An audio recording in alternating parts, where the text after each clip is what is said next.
யாதும் ஊரே யாவரும் கேடீர்.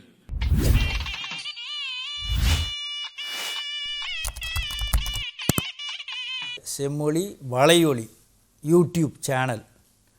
இந்த சேனலின் மூலமாக, அந்த வலையொலியின் மூலமாக பல்வேறு தகவல்களை தினந்தோறும் நாங்கள் வழங்கி கொண்டிருக்கக்கூடிய அந்த நிலையில் சிலப்பதிகாரம் என்ற தலைப்பில் ஒவ்வொரு பகுதியாக வழங்கக்கூடிய அந்த தொகுப்பை முழுமையாக கண்டு பார்க்கலாம்.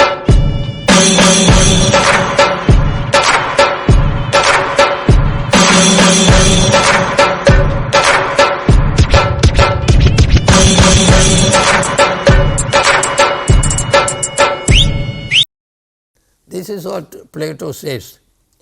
To a philosopher, death is but the deliverance of the soul from the body. And in this, the philosopher dishonors the body. His soul runs away from his body and desires to be alone and by herself.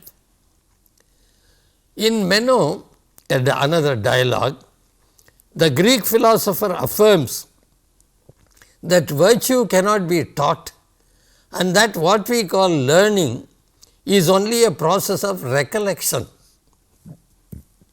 The soul then, as being immortal and having been born again many times and having seen all things that exist, whether in this world or in the world below, has knowledge of them all.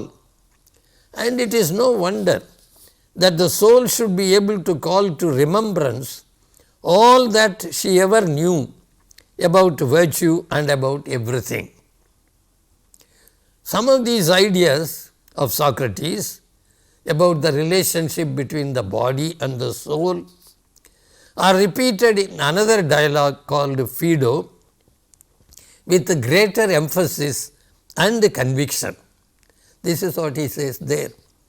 If death had only been the end of all, the wicked would have had a good bargain in dying, for they would have been happily quit not only of their body, but of their own evil together with their souls. But now, inasmuch as the soul is manifestly immortal, there is no release or salvation from evil except the attainment of the highest virtue and wisdom. For the soul, when on her progress to the world below, takes nothing with her but nurture and education.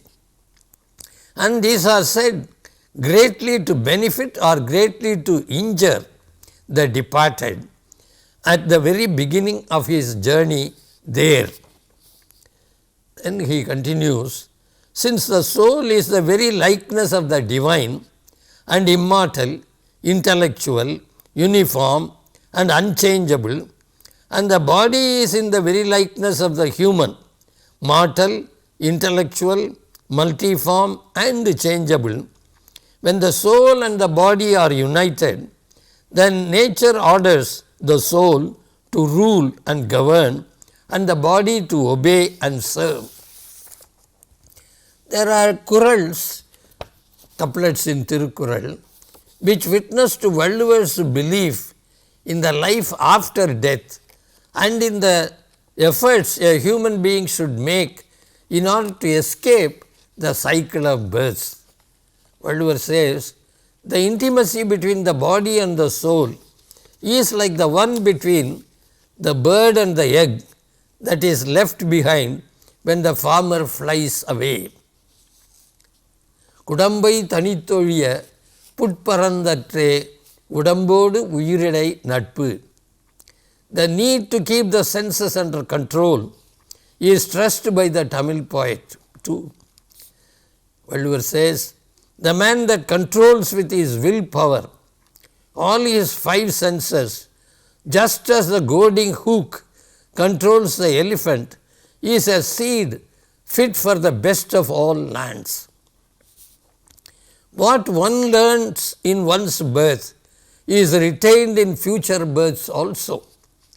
The knowledge that a man acquires in one birth will help him in all 7 births. A man that is blessed with good children may not be tainted by evil in all 7 births. If one has children of immaculate character, Valluvar says, one won't be touched by evil in all 7 births. In order to emphasize the value of education in one case and to glorify the joy of having one's children in another, Valluvar refers to the traditional belief in 7 births, but avoids indulging in speculations about the life after death or about the various births and the nature of the final stopping of births, but Plato does not mind doing these while narrating the myth of air. Unlike Valluvar, Plato presents his wild surmises, wild conjectures about the journey of the soul and the structure of the universe as though they were confirmed truths.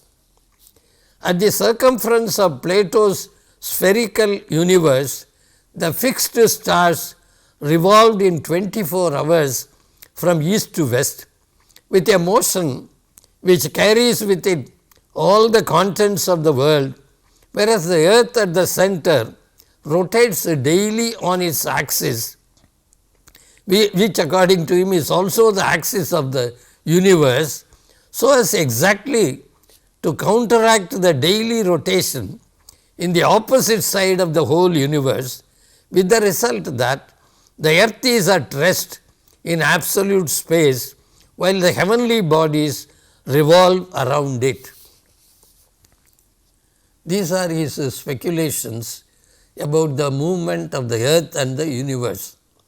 Valluvar, on the other hand, has no such cosmology of his own and makes the minimum use of Indian mythology only when it is required to explain some idea forcefully. Because of this practice on his part, there is very little in Thiruvalluvar's Tirukkural which modern science would reject. Another notable difference between their contentions regarding the relationship between the body and the soul is that the Greek, that is Socrates, valorizes the soul at the expense of the body.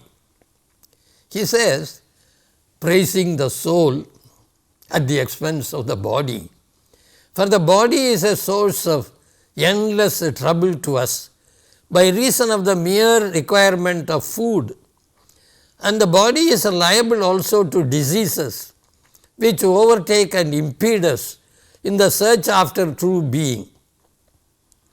It fills us full of loves and lusts and fears and fancies of all kinds and endless foolery, and in fact, as men say, takes away from us the power of thinking at all. It has been proved to us, Socrates continues, by experiences that if we would have pure knowledge of anything, we must be quit of the body. This belief leads Plato's philosopher to be entirely concerned with the soul and not with the body. The philosopher is waiting endlessly, restlessly for the day when he can get away from the body and turn to the soul. This kind of denigration of the body Valluvar won't approve of, though he has a word of praise for the ascetics who lead a life of renunciation. They are not slaves, that is, these ascetics are not slaves but masters of the sense organs and have renounced earthly pleasures for the sake of good conduct.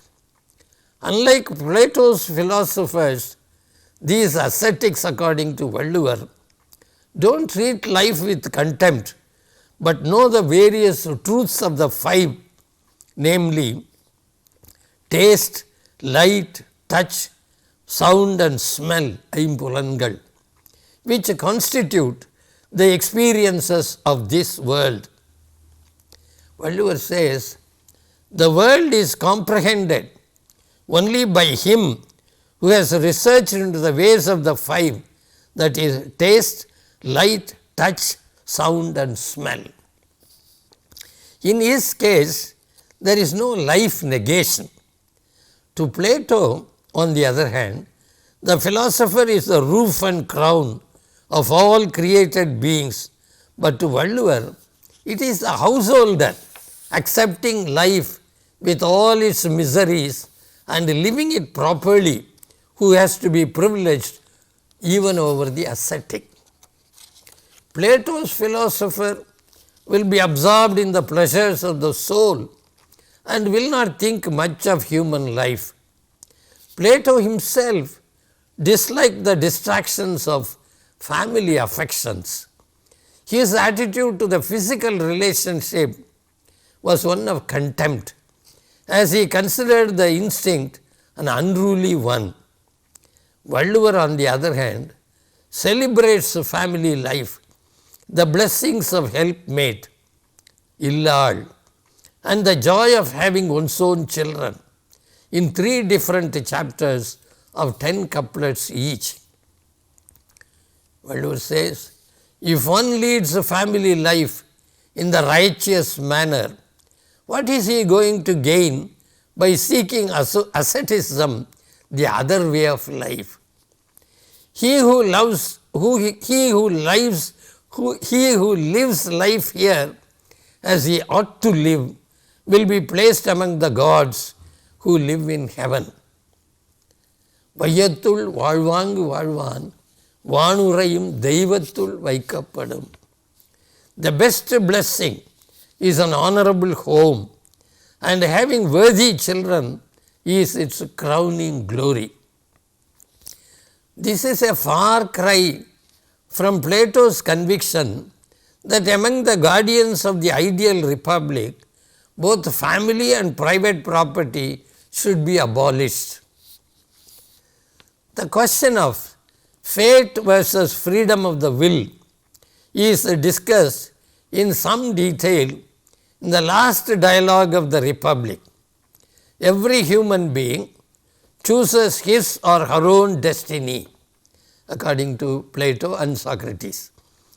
The demon, that is the guardian spirit, genius, personified destiny, these are the different names given to fate by the Greeks.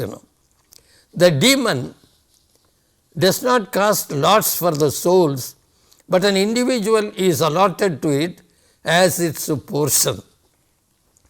Socrates says, let him to whom the first lot falls choose first a life to which he will be bound of necessity. But virtue owns no master. As a man honors or dishonors her, so shall he have more of her or less. The blame is his who chooses. Heaven is blameless. That is, man cannot blame heaven for anything.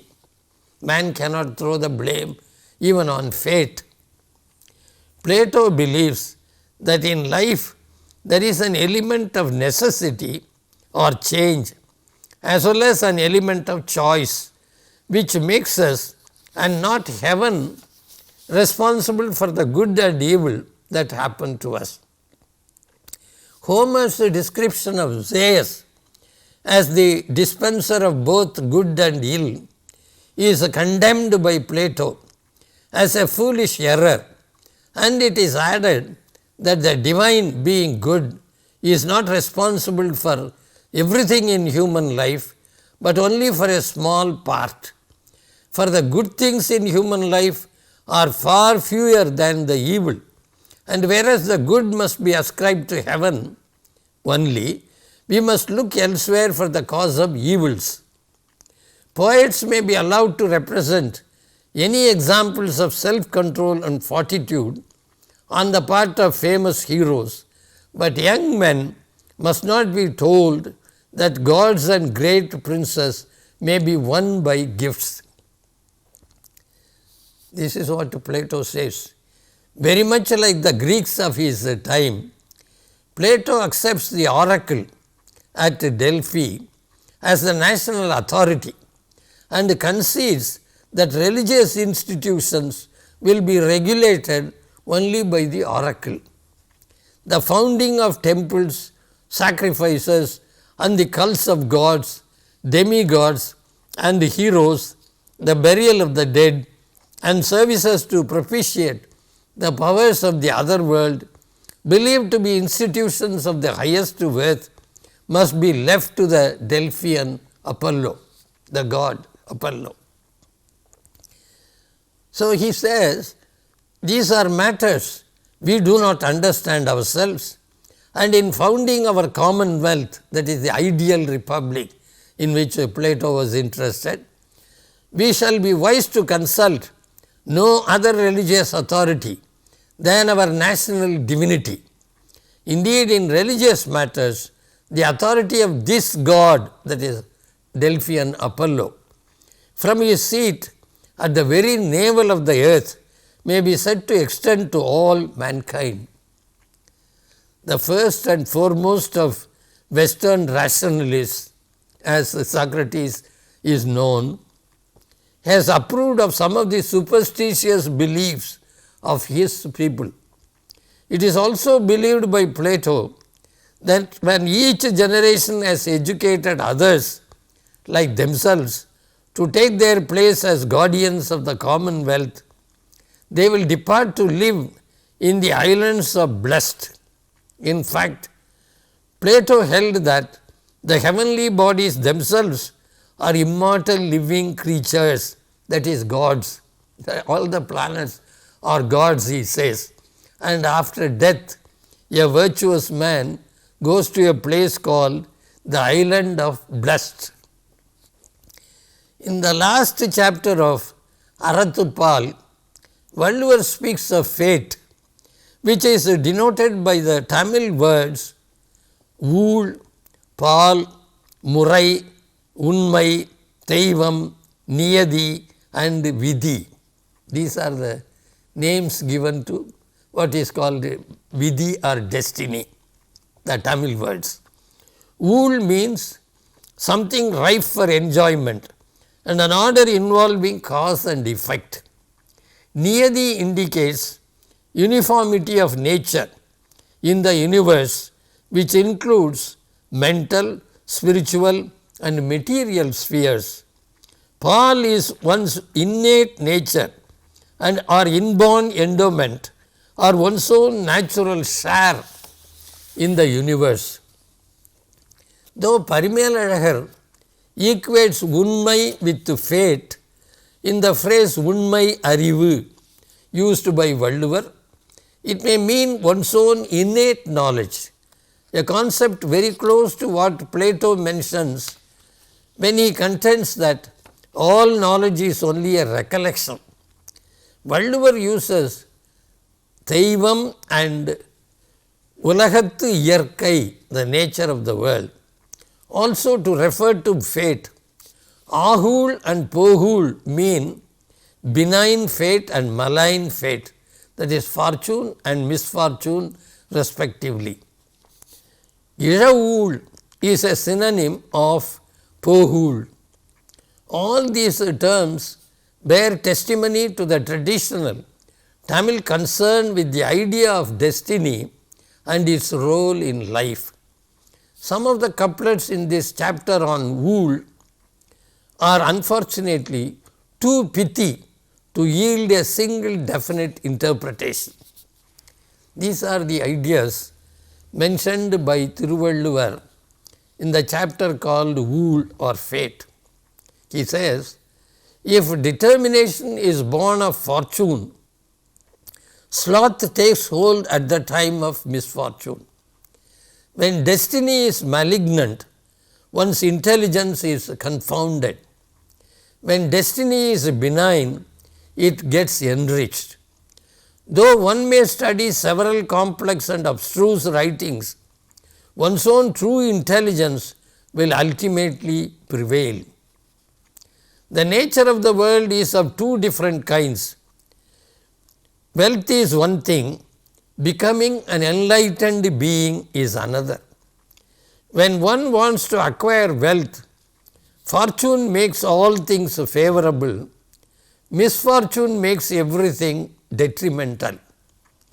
What is not decreed to be one's own will, what is not decreed to be one's own will not stay, even if it is painstakingly guarded. What is destined to be one's own will not leave, even if thrown out. Even to those who have amassed wealth to the tune of crores, enjoyment is not possible except as ordained by the ordainer. The poor that cannot enjoy life would renounce the world if destiny would pass by without afflicting them with miseries that are their share. Those that rejoice when things go well, why should they feel miserable when things go wrong? Thiruvalluvar asks.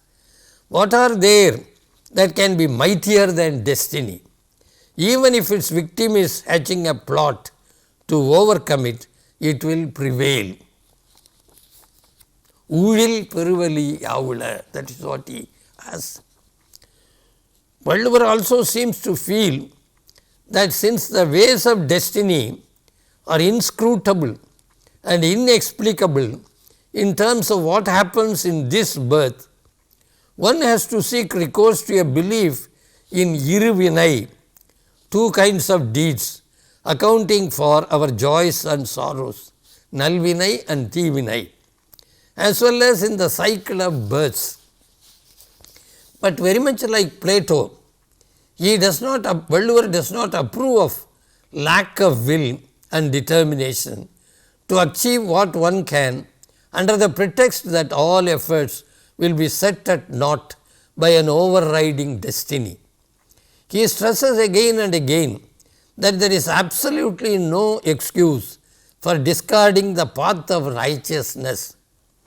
Also, one comes across couplets in other chapters which advise those desirous of fame to boldly face misfortune and not to be cowed down by calamities which are inevitable. It is no shame if fortune fails a man, but it is a disgrace to lack perseverance. Even if an attempt fails because of divine decree, industry will pay the wages of labor.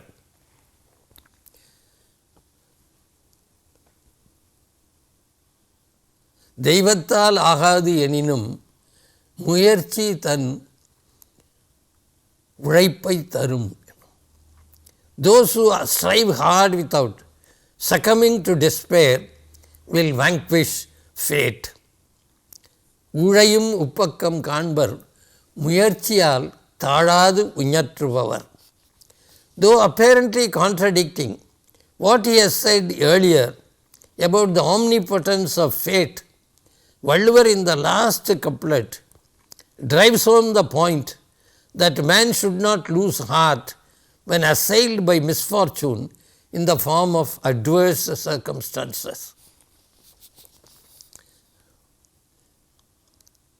Many of Plato's literary and philosophical tools are at his beck and call in Symposium, in a dialogue called Symposium, in which Phaedrus, Pausanias, Eryximachus, Aristophanes, Agathon and Socrates pay eloquent tributes to love, identifying and revealing in vivid details its characteristic features through more than one myth. Love is a mighty god. That is, in this debate on the theme of love, all these intellectuals participate and they give various opinions about love, and they use several myths to prove their contentions. And these are the contentions. Love is a mighty god, wonderful in his birth, for he is the oldest of the gods and the foremost author and the giver of virtue in life and of happiness after death. As there are two goddesses, the heavenly Aphrodite and the common Aphrodite, there must be two kinds of love associated with them. The former, that is the heavenly Aphrodite, is the daughter of Uranus, a god, and has no mother, while the latter, the common Aphrodite, is the daughter of a god and a goddess, Zeus and Dione. The love which is the offspring of the common Aphrodite is essentially common, indiscriminate, mean and vulgar, inasmuch as it is apt to be of women as well as youth, and is of the body rather than of the soul. That the kind of love that is associated with the common Aphrodite is far inferior to the kind of love that is associated with the heavenly Aphrodite. That is the contention. But since the offspring of the heavenly Aphrodite is derived from a father, that is a god, Zeus, in whose birth the female has no part, there is nothing of wantonness in her. The double love is not merely an affection of the soul of man towards the fair or towards anything, but is to be found in the bodies of all animals, in productions of earth and in all that is. The sexes were not two, according to Plato. The sexes were not two, that is male and female, as they are now, but originally three in number, man, woman and the union of the two. He says, since human nature was originally one and we were a whole, love is nothing but the desire and pursuit of the whole. Love is the most blessed because he is endowed with beauty, grace, courage, justice, temperance and wisdom. He is a poet and the cause of poetry in others. This is how love is celebrated by these thinkers, Greek thinkers. Love is also a philosopher or lover of wisdom, who is in a mean between the wise and the ignorant, for his father is wealthy and wise and his mother poor and foolish. It may be generally described as the love of the everlasting possession of the good. One need not marvel at the love which all men have of their offspring, because that love is for the sake of immortality. These fulsome praises of love are followed by Socrates' recollection of his meeting with a goddess called Diotima, who once initiated him into the rites of exalted eroticism, a series of steps to philosophical wisdom. First, a man develops an appreciation for the physical beauty of a young boy. That is, this is the account that is given by Socrates of love. First, a man develops an appreciation for the physical beauty of a young boy. He then learns to realize that no one body is any more beautiful than another, and thus he loves all bodies equally. Later he comes to value mental beauty, that is customs, activities and laws, more than physical beauty, and he wants to cultivate this mental beauty in others. Seeking knowledge, he gives birth to many beautiful theories and ideas till he finds a unique kind of beauty. Finally, he is able to see a singular beauty that is eternal, absolute, divine, constant and independent of particular beautiful things.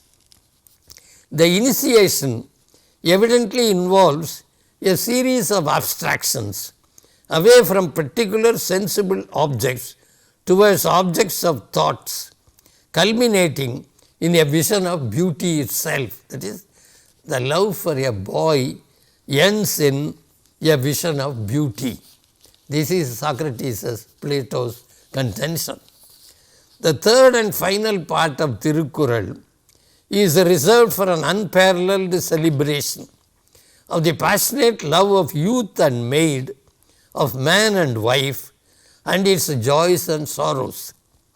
In 25 chapters of 10 couplets each, in 2 sections called Secret Courtship and Wedded Love, Kalaviyal and Karpiyal, Valluvar, following the conventions of the unique Tamil Agam tradition, reveals in matchless dramatic monologues the varied moods of lovers in union as well as lovers in separation. There are soliloquies by one or the other of the lovers, or dialogues between the hero and his male companion, or between the hero and his female companion, or between the heroine and her confidant, and occasionally between the lovers expressing their intimate feelings, indicative of the author's absolute mastery of human psychology. Leaving much to the imagination of the reader and never bordering on vulgarity, these exquisite verses in Kamathupal describe carnal love and moments of carnality without any attempt at debasing love of man and woman, or at making it an explicit allegory of the spiritual yearnings of the human being for union with God. This is one of the rarest cases of a philosopher and a philosophy of love accepting this aspect of man-woman relationship as a praiseworthy part of human life. Valluvar, of course, speaks of other forms of human love, especially love for fellow human beings, as well as love for all earthly beings in other chapters. There are separate chapters called children, love, hospitality, sweet speech, gratitude, charity, and giving up meat, all of which stress in different ways universal love. The innate feeling of love, according to Valluvar, is the hallmark of every human being. They say that it is to taste the life of love that the soul has been united with the body. The very bliss on earth is the result of a life of love. Just as the boneless worm is burnt up by the sun, the loveless being will be destroyed by Aram. Loveless beings live in vain. Their life is like the flourishing of a withered tree upon parched desert. Of what avail is a lovely outside when the soul within is devoid of love? Love is natural for every being. Bodies of loveless beings are only bodies wrapped in skin. Valluvar doesn't want the ascetics to leave the world of men and women and live in jungles. These ascetics should, on the other hand, cultivate the highest and most divine form of love for all creations, which is called Arul or grace or compassion. That world is not for those lacking in Arul, just as this world is not for those lacking in wealth, he says. Plato and Valluvar are thus found to be kindred spirits with regard to many of their views on the meaning and end of life, though there are certain vital differences which cannot be ignored. But when it comes to cosmopolitanism and internationalism, the Tamil poet, that is Valluvar, scores heavily over the Greek philosophers Socrates and Plato. Conferred, an authority on Greek literature, has observed that Plato, chiefly inspired by a feeling for the unity of the Greek race, expresses no humanitarian sympathy extending beyond the borders of Greece. This is quite evident from the statement attributed to Plato. Plato is reported to have said, I thank God that I was born Greek and not barbarian, free man and not slave, man and not woman, but above all that I was born in the age of Socrates. That means Plato preferred to be a human being of his time, his nation, his race, his society and even his gender. Valluvar, on the other hand, given his world view, would have nothing to do with any single caste, creed, race, religion, society or nation. All men and women of the world are his kin and every place on this earth is his. Thank you.